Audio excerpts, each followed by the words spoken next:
Hi everybody, this is Jay from rftexvcs.com bringing you your Apple TV 2012 edition unboxing.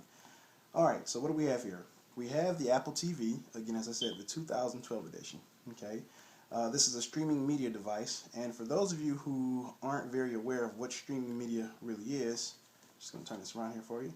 It's a way for you to be able to take sources such as Netflix, the MLB channel, the NBA channel, in some cases HBO Go.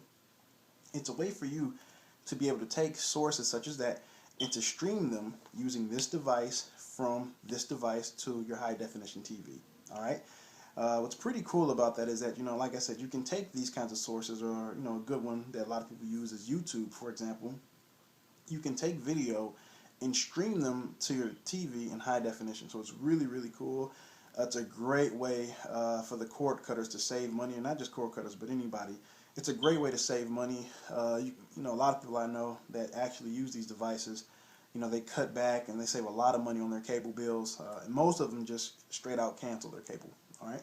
So without any further ado, let's open this bad boy up and see what we have here. Okay. Now I have our special rftexvcs.com scissors. Okay. And we're going to just open this thing up just to see what is in store for us. Okay, just going to make a few small incisions. Oop, I don't want to cut myself. Okay, I guess it wants me to cut myself, so I'm going to try to take a different angle. There we go. Put these bad boys to the side so I don't hurt myself. Going to peel some of this plastic back. Okay, today I guess the box decides that it wants to be J-proof. Ah, there we go. You can't hide. There we go. Okay. Yeah, there we go. Now I'm getting inside this thing. Here we go. Okay.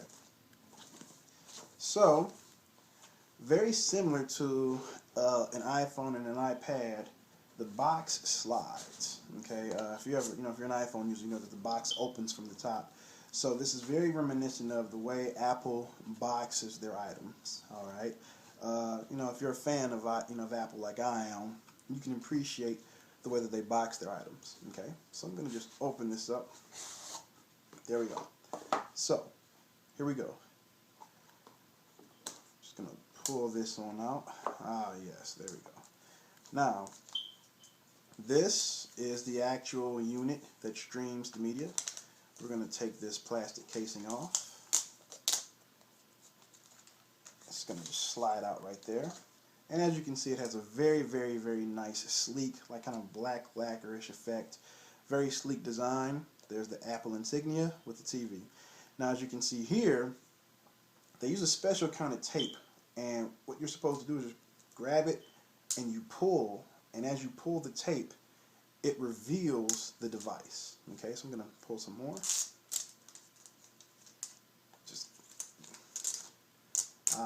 I'm sorry, you guys didn't see that, so I'll bring it back for you. So you're here, you pull,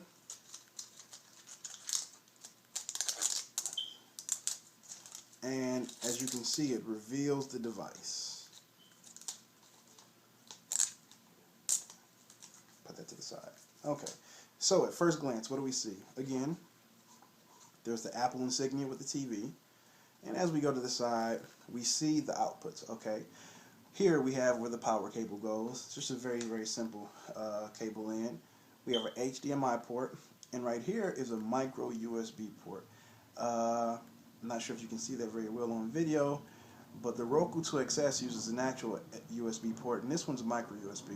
I'm a big fan of micro USB. I have a few devices that use this. This is actually pretty cool for me. There's the optical audio, and here's the port for the Ethernet cable. Okay, so it's pretty basic. It has the same kind of feel as most Apple products. Feels just like an iPhone or just like an iPad. In fact, the material doesn't feel any different at all. It feels the exact same. What I like about this, and I'm sure you guys will see this, is the device is very small. It's not huge. I know a lot. There's a big debate going on right now in the tech world between whether or not you should get a streaming media device, or if you should just go ahead and make the jump to Blu-ray. Personally, I feel that this is a simpler way to do things. It's easier. There's a lot less stuff that you have to keep up with. I hate trying to keep up with, disc collections. They get scratched, they can get damaged. But this thing here, it's a very, very small investment that can last you through the ages. Okay? So just going to put this to the side. And we have next the remote. And just like the Apple TV had a small plastic plug at the top, this one has a small plastic plug that you can pull the remote out. Now the remote, again, is very reminiscent to a previous Apple product. It looks a lot like the Apple, the iPod minis. Okay, so we're going to just open this up. Let's see. There we go. There we go. Okay. Has aluminum casing. Okay, it's like sleek metal. There's the 5-directional pad, up, down, left, right. Then there's the middle button. Menu, play, pause. It's very, very small. It's very thin, as you can see. There's back area here.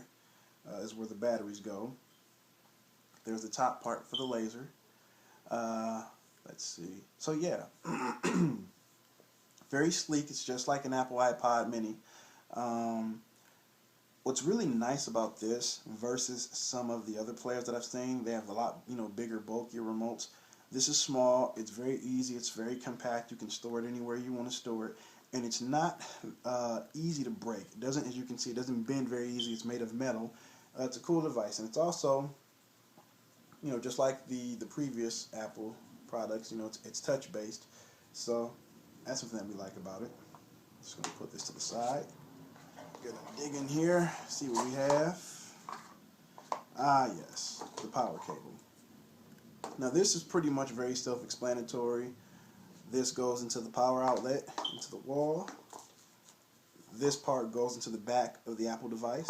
Plug it in like so. Let's get in there. Let's try it this way. There we are, much better fit. So, plug it in. This goes into the outlet. Plug that in. The Ethernet port plugs into the back of the router. Or, you take the HDMI port and you plug it into the back of the TV or the Xbox or whatever you're going to use. Okay? So it's very, very simple, very easy to do. You might have a little bit of problems with the plug here. It's very stiff, but that's just because the product is new and unused. So it's pretty easy to set up. Now we have the manual. Apple's not going to disappoint. They're going to do everything the same way they did everything else. There's a tab that you pull to bring it out. And we're going to just take a look at this manual. Okay. Now, if you've ever seen any of my videos before, oh, wait. They have the 2 Apple stickers. Now, this is actually pretty cool because this is what comes with the iPhones. So you can take this. What I do is I take one of the stickers and I put it on the back of my Apple device. It's just something, like I said, something Apple fans like to do. Okay, now, here we have the setup guide. I cannot urge you enough to look at the setup guide. If you've seen any of our videos before, you'll see that I always urge people to look at the, the setup manuals. In most cases, people will open up the product, they'll just toss this thing, and they'll go run the setup because the directions always say that it's a very easy setup. Well, it's not always easy for everybody. So it's always best to look and see what's inside of here, because sometimes there's information telling you about what the gadget does that you wouldn't even know existed if you hadn't looked. Okay, so it's pretty basic, pretty basic. Welcome. It's just telling you the steps, how to activate it, how to turn it on, what each plug does, where the ports are, what they do, what you need, how to connect it, things like that. Tells you how to configure the item, okay, and it tells you what you need to do to watch it, maximum playability, etc., etc. So make sure you look that over, okay? That's a very, very big deal. Now, some of our readers asked us, what is the biggest difference that we've seen between the new Apple TV versus its predecessors? Well, the newest thing that this has versus the others, and this is really what makes it a very big contender now to the Roku 2 XS, is that the new Apple TV 2012 editions can stream in 1080p now. So that's very, very, very close to Blu-ray quality, okay? Its predecessors, when Roku 2 XS first was released, the Apple TV only was able to stream in 720p. Okay, so the newer versions stream in full 1080p. On our site, we have an actual side-by-side comparison and full review of the Apple TV versus the Roku 2 XS. in case you want to check that out and see, you know, which one you pick versus the other. So this is pretty much what you get: the device, the cord, the manual, and the remote. So stay tuned and check out our full, detailed, in-depth review. We'll do a setup guide just so you know you guys can see exactly how you want to set this thing up. We'll go over AirParrot and AirPilot and all these other little cool gadgets. Take care.